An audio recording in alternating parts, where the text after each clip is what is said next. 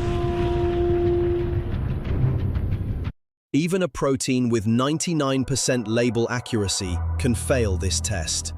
Informed Iran की armed forces IRGC ने कहा कि उन्होंने 27 अमेरिकी मिलिट्री बेसिस पर हमला किया है। इस ऑपरेशन का नाम ऑपरेशन ट्रू प्रॉमिस 4 रखा गया, लेकिन हमला सिर्फ मिलिट्री बेसिस पर नहीं बल्कि सिविलियन एरियाज पर भी किया गया है। इसका सीधा सबूत दुबई, कुवैत और बहरीन में देखने को मिलता है, जहां 5 स्टार होटल से लेकर इंटरनेशनल एयरपोर्ट्स को टारगेट किया गया। इमेजिन करो दोस्तों, इन्हीं गल्फ कंट्रीज में 1 करोड़ से ज्यादा इंडियंस रहते हैं। जहां जहां मिसाइल्स गिर रही हैं, वहां आपके रिलेटिव्स, आपके दोस्त हैं, लाखों इंडियन वर्कर्स हैं।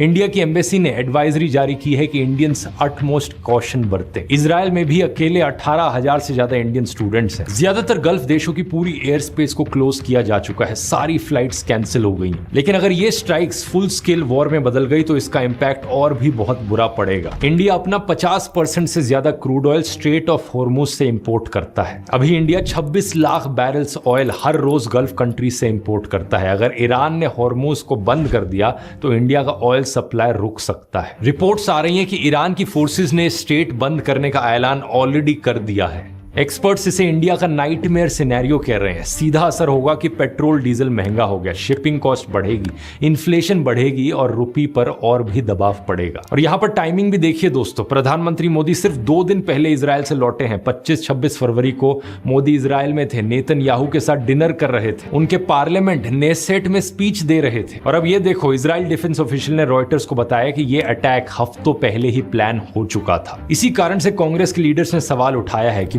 मोदीज फ्रेंड नेतन्याहू ने इंडियाज ओल्ड फ्रेंड ईरान पर अटैक कर दिया। ओवैसी ने कहा कि इंडिया ने हमेशा इस कॉन्फ्लिक्ट में न्यूट्रल पोजीशन रखी है, लेकिन अटैक से ठीक पहले इजराइल विजिट करना एक बहुत ही गलत मैसेज देता है। लेकिन इस पूरी सिचुएशन की सबसे दिल दहला देने वाली बात यह है कि ईरान में स्कूल्स पर भी अटैक किया गया। ईरान के शहर मिनाब में एक लड़कियों के प्राइमरी स्कूल पर बम गिरा, जिसमें कम से कम 100 बच्चे मारे गए। ये दिन के वक्त में हुआ जब स्कूल भरा हुआ था। और आयरनी की बात देखिए कि इजराइल का ऑफिशियल अकाउंट फिर क्या ट्वीट करता है, Israel has the right to defend itself, जबकि पहला हमला उन्होंने यहां पर किया। इस करंट सिचुएशन की शुरुआत दोस्तों दिसंबर 2025 में हुई थी, जब ईरान की इकोनॉमी कोलैप्स हुई, करेंसी 40% गिर गई और खाने का दाम 72% बढ़ गया। ईरान में हिस्ट्री के सबसे बड़े प्रोटेस्ट शुरू हुए और ईरान की सरकार ने अपने ही लोगों पर गोलियां चलवाई।